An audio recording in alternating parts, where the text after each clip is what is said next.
Everyone, good morning. আজ আমার জীবনে খুবই স্পেশাল একটা দিন। পেছনের নানান প্রতিকূলতা পেরিয়ে ফাইনালি আজ আমি দেশের বাইরে যাচ্ছি। বাড়ি থেকে আসার পরটা ভিডিও করা হয়নি, কারণ প্রচুর অনেক টেনশন কাজ করছিল। প্রথমবারের মতো একা একা এতটা পথ কিভাবে যাব, কিভাবে কি করব, অনেক বিষয়। আসলে জীবন প্রতিটা মুহূর্তে আমাকে কিছু না কিছু শিখিয়ে দিয়েই যাচ্ছে। তো এখন সকাল 6টার কাছাকাছি সুচিম্মাওকে দিচ্ছে, ওই দেখো। তো বাস থেকে নেমে একটা উবার নিয়ে নিলাম। এখন আমি যাচ্ছি উত্তরাতে। হ্যালো। টানা 8 ঘন্টা জার্নি করার পর আমি জাস্ট বিএলসিতে আসলাম, আর এসেই ফার্স্টে ফ্রেশ হয়ে নিলাম। কজ অবস্থা খুবই খারাপ বলতে হালকা মিডিয়াম, ভালো আছি এখন। খাওয়া দাওয়া কালকে থেকে খুব একটা হয়নি, আজকে এসেই জাস্ট ব্রেকফাস্ট করে রুমে চলে আসলাম। আর এখন হাত মুখ ধুয়ে ফ্রেশ হলাম। দেন আমি এখন হচ্ছে 11টার দিকে একটু বাইরে যাব ব্যাংকে। তো এখন ফ্রেশ হয়ে একটু ঘুমও দিব, কজ চোখ দেখো কি অবস্থা, চোখের ঘুম হয়নি একদমই, খুব খারাপ লাগছে, মাথা পেইন করতেছে।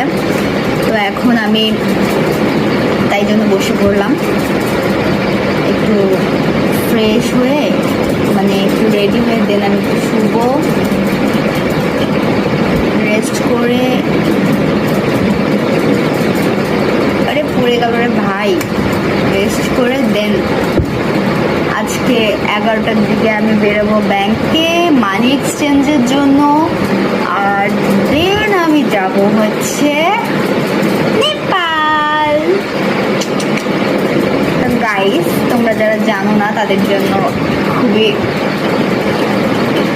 সুখের একটা সংবাদ, সেটা হচ্ছে আমি আজকে আমার today is my birthday, you know, আজকে আমার জন্মদিন। তো এরকম কিছুই না, আমি আমার সংগঠন থেকে বাইরে যাচ্ছি, অনেকেই জেনে ফেলেছে ইতিমধ্যেই। আর বার্থডের দিনে একটা নতুন জায়গায় যাওয়া, নতুন দেশে মাটিতে পা দেয়া, এটা খুবই আনন্দের একটা বিষয়। খুবই টেনশন লাগতেছে অনেক, বাট তারপরেও হ্যাপি লাগতেছে। কজ আজকে ফার্স্ট টাইম এই 20 ইয়ার্সে আমি ফাইনালি আমার একটা ইচ্ছাও বলা যেতে পারে, আবার নাও বলা যেতে পারে। কেন বলো যে খুব একটা ভাবিনি